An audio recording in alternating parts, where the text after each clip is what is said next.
what's going on, guys? Your boy Humboy checking in with you. It's cold where I'm at, but wanted to give a little video today talking about the rebuild mode between the Dolphins and the Bengals. Because I feel like it's gonna be a topic discussed for a while because of the Bengals being in the Super Bowl now, and they're now, of course, they're begging the question, like, when is Miami going to reach that level? As if to say Cincinnati been in the playoffs the last 3-4 years, which they haven't. They made the playoffs this year. So their first year to rebuild, they went 4-12 or something to that tune.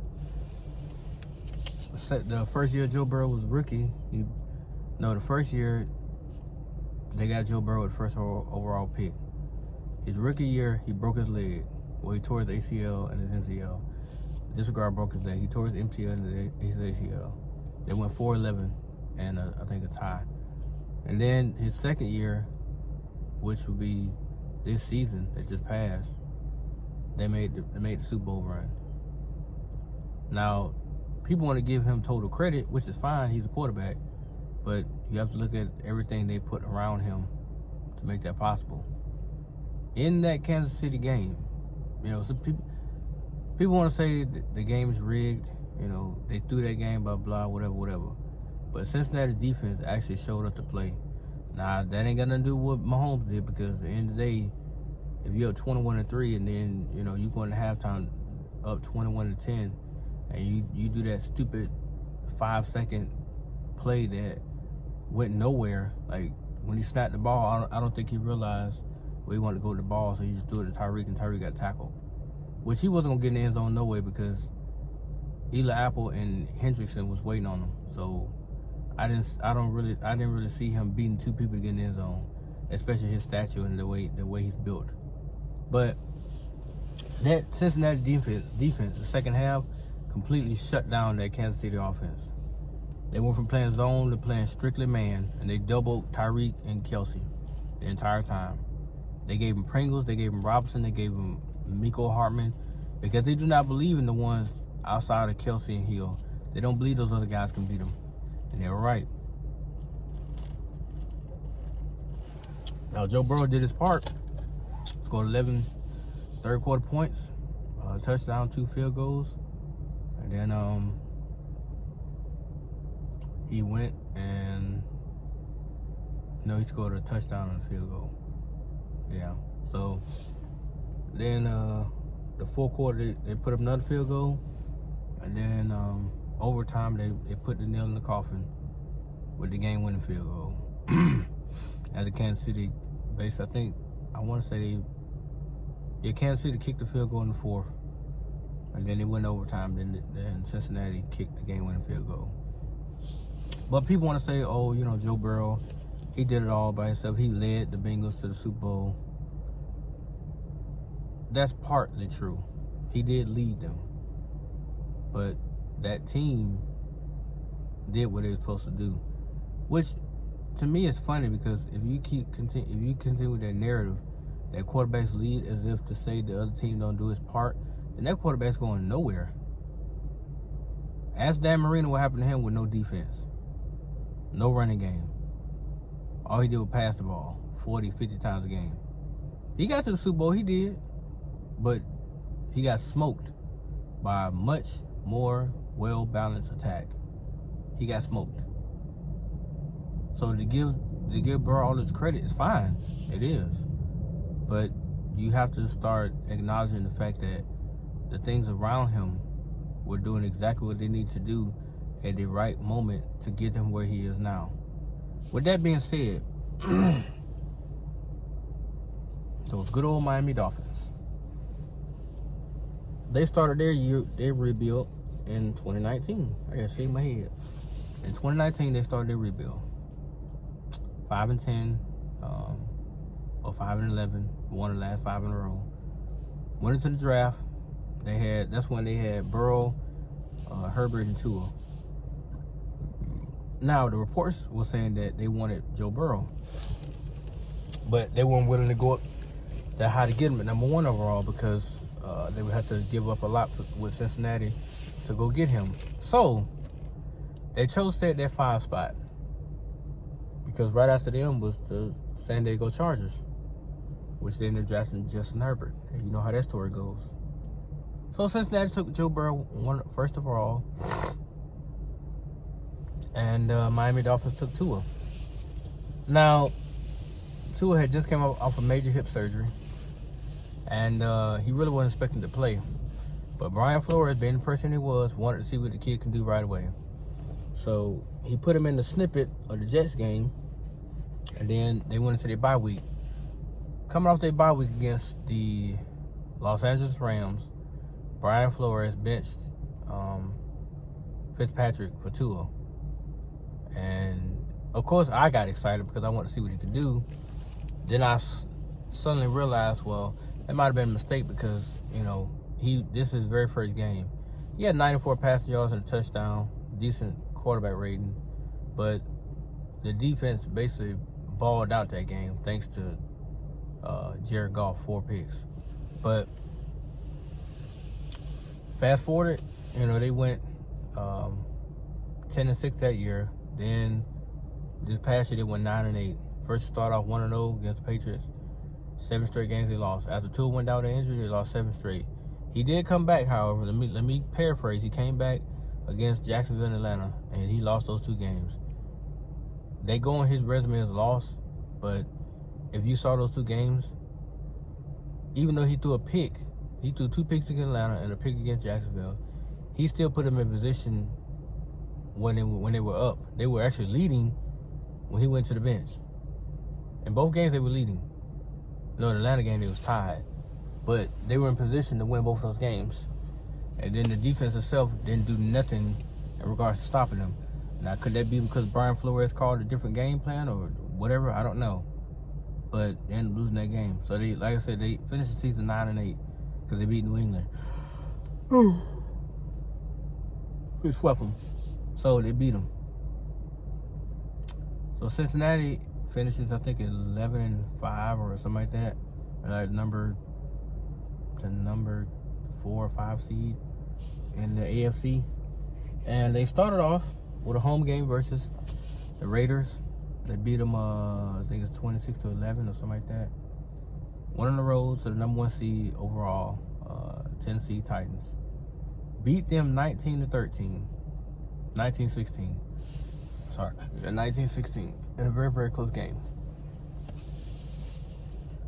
Traveled to Arrowhead in the most noise-driven capacity that you probably ever have to play against. And they beat them 27-24. And now they're in Super Bowl 55 playing against the Los Angeles Rams, who had to beat the Bucks and the 49ers to get here. Where they at now. So their rebuilds are totally different, and however you want to look at it. The Dolphins, for some reason, I'm not gonna say they're declining, but I just feel like what they're investing or what they're trying to put around Tua, it seems to be too little too late, because they drafted Waddle, and he maximized that kid. They gave him a running game with Duke Johnson 3 weeks before the season was over with. He had 200-yard rushing games. In 3 games, he had 2 of them. 2 with over 100 yards. And he had 1 game with 2+ touchdowns. They also gave him Philip Lindsay, which was a great addition. He's a nice pass blocking back. He can catch up backfield, and he can run the ball. Cincinnati, however, they already had Joe Mixon in place because he already got drafted there previous years. They drafted Higgins. They drafted Chase, which was a definite surprise to a lot of people. But look what he did this year. Over 120 some catches, 1,500 plus yards, maybe 1,600 plus yards, and like almost 19 touchdowns as a rookie. His receiving stats this year. Him and Higgins have been one hell of a 1-2 tandem in this playoff. So they've given Joe Burrow comfortability to be able to find him in tight pressure situation. They come up with a big catch, which is what they did against Kansas City. Higgins, matter of fact, in overtime, caught majority of the balls. because he was just snagging them. They were coming and he was snagging them. So, and that defense by Cincinnati played lights out that second half. So they, along with the offense, helped Joe Burrow get to the Super Bowl, even though people don't give him all the credit. Now, both of the rebuilds aren't complete, but you see the manifestations. You see the fruits of Cincinnati's labor. Where can you say that about the Dolphins at? They still haven't made the playoffs. Now, I do believe that had Tua not got hurt, they would have beat Indy. They would have beat Indy. They would have beat the Colts. They would have been in the playoffs. They would have trumped both of those by beating them, and they would have been in the playoffs. Now, how far would they have gone? I don't know. But would I have loved them seeing to make the division round? Absolutely. Division round, maybe even the conference championship. Hell, you fight hard enough in the division round, get a few possessions here and there, Tua cash in 1 or 2 times for you, maybe even 3 times for you, and your ass heading the Arrowhead to take on the Chiefs. But because I'm pretty sure they would play either the Bills or the Bengals in the first round. And I think Miami would have beat the Bengals in the first round. But finishing 9-8, it was sitting at home because they lost to the Tennessee Titans, and a must-win game for them. They got blown out. Happens, right? That's my thoughts, guys. I'm not down just bringing this out. Oh. Yeah, I'm changing because I felt rushed in there. I'm trying to ask him questions, and he steady trying to get me out the door.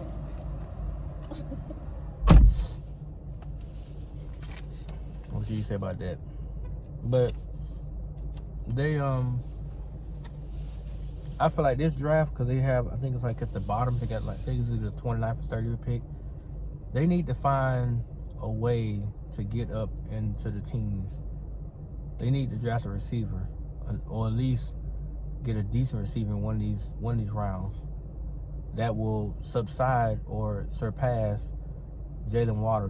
That will become that next viable threat they need to stretch the field.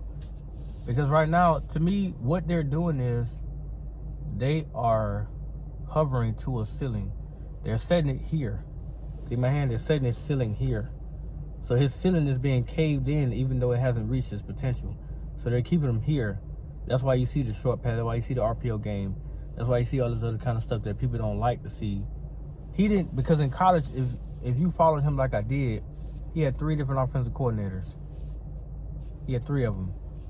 Brian Daboll, what's the dude's name that he's coaching Atlanta Falcons? Steve Sarkisian. And I think, I'm not 100%, but I think it was either Lane Kiffin or something. No, he didn't have Lane Kiffin. Lane Kiffin was going to pull it in. He had another offensive coordinator that came in. I just can't think of the man's name. But he had 3 different ones because his freshman year, he had a different one. And I want to say it was Lane Kiffin because he had Jalen Hurts. And Tua was on that team when they went to play the Georgia Bulldogs in championship. I think Lane Kiffin, I can go back and look. I'm going to go back and look at that. But I think Lane Kiffin was the other offensive coordinator because they were from him to Steve to Brian Daboll, and now they're somebody else. By the time Tua left, they had just let go of Brian Daboll because he worked with Tua, and he loved Tua. But people say, oh, well, he didn't sign with Miami because Tua went to Hawaii. I don't know many quarterbacks who, not take a much-needed vacation or time off to go see their family. You're entitled to that. And let's get one thing straight here.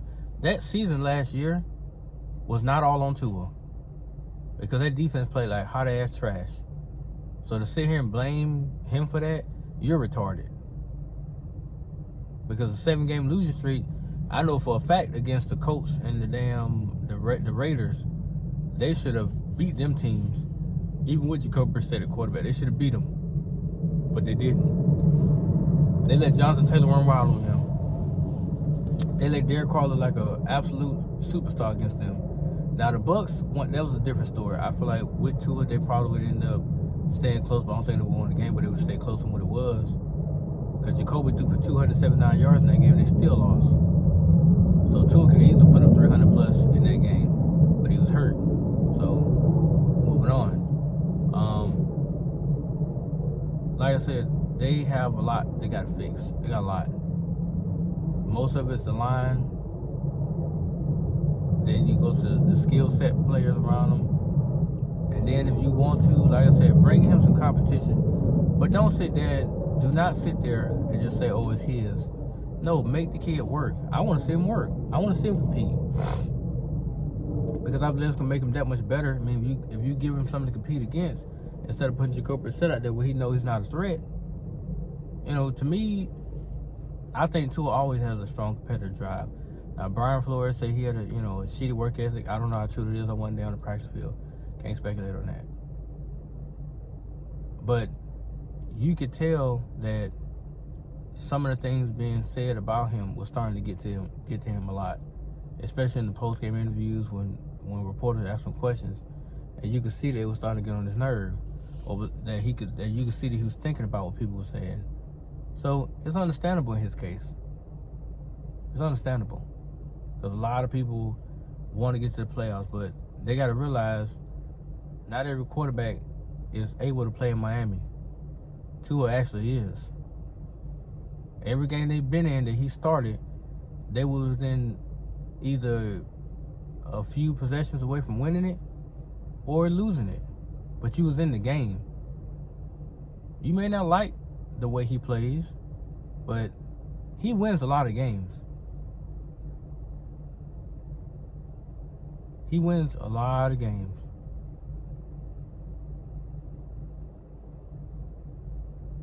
But anyway, guys, that's my 2 cents on the matter regarding the rebuild and Burrow and Tua and all other people that are associated with this. Let me know what you guys think. Hit me up in the comment section. Let me know what you guys think. Peace.